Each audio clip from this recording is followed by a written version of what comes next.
하나님 말씀 사도행전 19장 5절로 12절까지 말씀. 그들이 듣고 주 예수의 이름으로 세례를 받으니 바울이 그들에게 안수하매 성령이 그들에게 임하심으로 방언도 하고 예언도 하니 모두 12사람쯤 되니라. 바울이 회당에 들어가 3달 동안 담대히 하나님 나라에 관하여서 광론하며 권면하되 어떤 사람은 마음이 굳어 순종하지 않고 무리 앞에서 이 도를 비방하거늘 바울이 그들을 떠나 제자들을 따로 세우고 두란노 서원에서 날마다 강론하니라. 2해 동안 이같이 하니 아시아에 사는 자는 유대인이나 헬라인이나 다 주의 말씀을 듣더라. 하나님이 바울의 손으로 놀라운 능력을 행하게 하시니 심지어 사람들이 바울의 몸에서 손수건이나 앞치마를 가져다가 병든 사람에게 얹으면 그 병이 떠나고 악기도 나가더라. 아멘. 이 말씀의 축복과 은혜가 우리 교회 가운데 부족한 저희들 가운데서도 동일하게 이루어지게 되기를 예수 이름으로 축복합니다.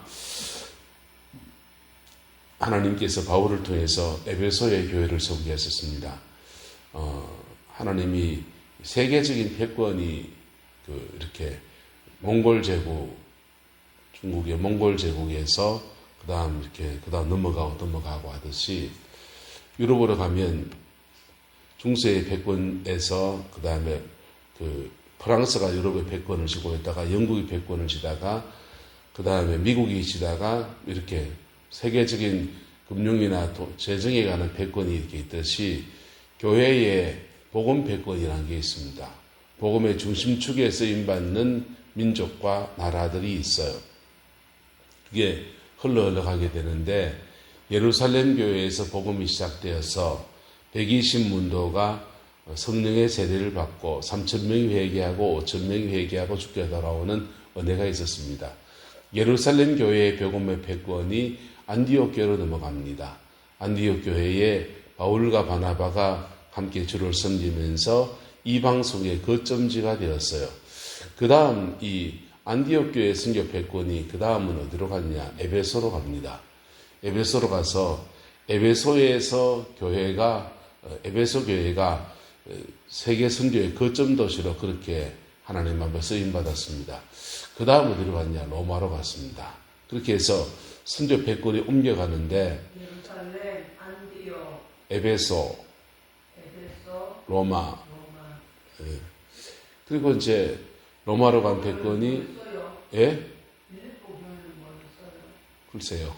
그냥 그 지역에서 자기 교회를 숨기고 지역을 숨기는 교회가 있고 그 다음에 여러 거점 도시처럼 그렇게 복음의 패권을 나눌 수 있는 그런 교회가 있고 달라지는 거죠. 그냥 빌립보 교회도 좋은 교회인데 빌립보 교회는 자기 지역에서 교회를 잘 섬기는 교회였다면 에베소 교회는 세력이 더 커지고 힘이 더 세져서 그리고 교통망이나 이런 관련했습니다. 교통망이나 이런 것들이 발달해 있고 하면은 사람들이 소통하는 자리에 있어서 여러 민족이나 여러 사람들이 자연스럽게 복음을 받아들일 수 있는 그런 여건으로 그렇게 쓰임받습니다. 우리나라도 복음이 전파될 때에 거점 도시들이 있었습니다. 대구에 선교사들이 들어와서 대구 제일교회를 세우고 계명대학교를 세우고 동산의료원을 세웠습니다. 그리고는 초등학교, 중학교 이런 학교들을 세우고 그것이 대구가 거점이 되어서 지역으로 주변으로 교회의 복음을 풀어나갔습니다. 선교의 거점 도시로 사용된 도시였습니다. 대구. 그리고 그 도시에서 영천으로 뛰고 그 도시에서 경주, 포항 이렇게 돼서 경북노회 관할 안에서 전체 복음의 역사를 이루어 나갔던 모체노회가 경북노회입니다. 그렇듯이 거점들이 있어요. 중요한 거점들이 있는데 예루살렘 교회가 거점이 될 수 있는 충분한 영성과 은혜가 있었지만은 그분들은 민족주의에 너무 편협해져 있었습니다. 그리고 하나님 나라가 왜곡되어 있었어요. 하나님 나라가 유대 나라의 회복, 다윗의 통치가 회복되어지는 것으로 왜곡되어져 있으니까 민족적 종교 안에서 기독교가 되어버린 겁니다. 그래서 하나님이 그 거점을 빼서 안디옥으로 옮겼습니다. 안디옥에서 비로소 그리스도인들에게 이방인들의 그리스도인이라는 호칭을 얻게 되고 안디옥 교회를 거점해서 바울과 바나바가 선교사가 파송되어 나가는 그런 센터 교회 역할을 하게 하셨습니다. 그리고는 안디옥 교회가 선교한 교회 가운데 에베소 교회가 하나님 앞에 거점 도시로 쓰임받습니다.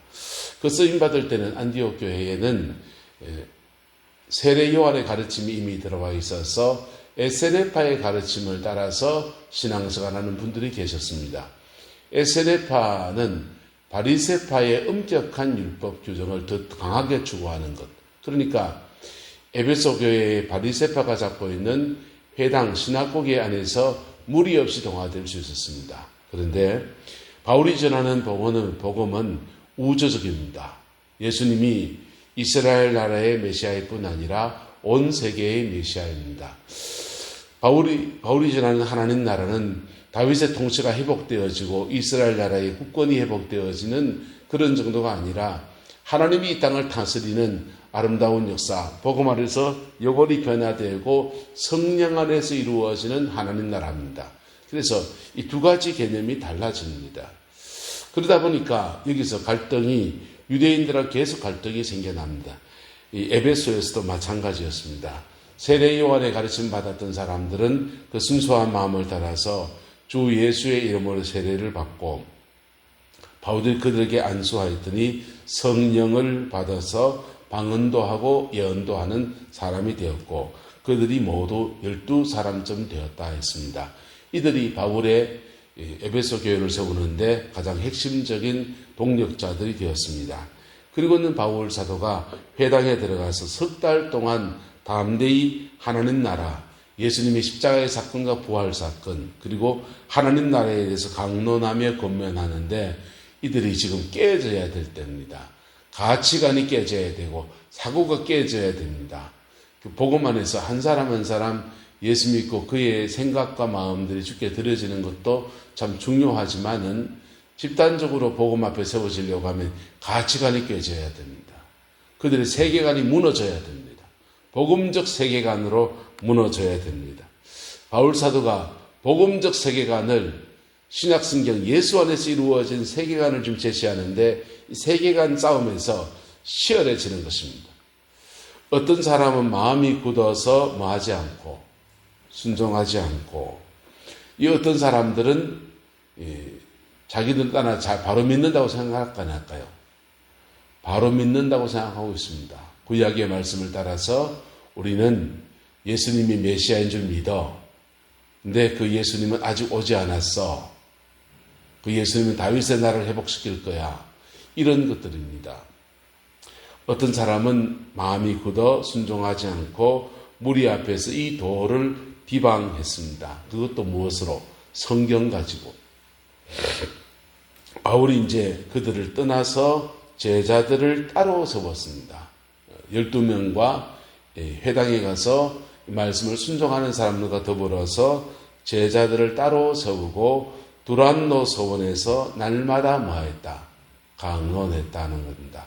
날마다 말씀을 전했습니다. 말씀 전하는 인들의 2해 동안 이같이 하는데 아시아에 사는 자는 유대인이나 헬라인이나 다 누구의 말씀을 듣더라? 주님의 말씀을 듣더라. 코스모티, 전 세계적인 복음의 센터 역할을 에베소 교회가 감당해낸 것입니다. 2해 동안 말씀을 전하니까 아시아에 사는 자는 유대인이나 헬라인이나 다 주님의 말씀을 듣더라 그랬습니다. 그리고는 하나님이 여기에 성령의 능력으로 역사하시기 시작하는데 바울의 손으로 놀라운 능력을 행하게 하시니 심지어 사람들이 바울의 몸에서 손수건이나 앞치마를 가져다가 병든 사람에게 얹으면 그 병이 떠나고 악기도 나가더라. 성령의 놀라운 은사들이 나타났다는 겁니다. 바울의 몸에서 손수건이나 앞치마를 가져다가 병든 사람에게 얹으면 그 병이 떠났다 했어요. 그러면 직접 안수했으면요. 더 강력하게 임했겠죠.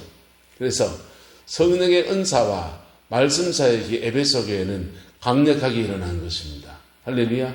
그 안에서 그런 은사와 능력이 강력하게 일어나도 그 안에서 누구를 바라봐야 됩니까? 예수 바라봐야 됩니다. 할렐루야. 은사를 행한 사람 바라볼 것도 아니고 말씀을 전하는 사람 바라볼 것도 아니고 예수 바라봐야 됩니다. 그럴 때 교회가 교회 되어지고 복음이 복음 되어지고 나를 향한 복음이 풀어지는 은혜가 이루어지는 것입니다. 그게 에베소 교회입니다. 이 아름다운 역사가 우리 내남제일교회 안에도 그대로 이루어지게 되기를 예수님의 이름으로 축복합니다.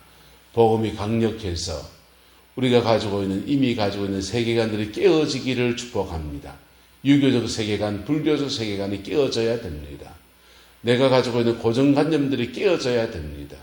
사람을 바라보는 편협한 시야와 복음 앞에 겸비하지 못한 우리의 모든 태도들이 다 깨어져야 됩니다.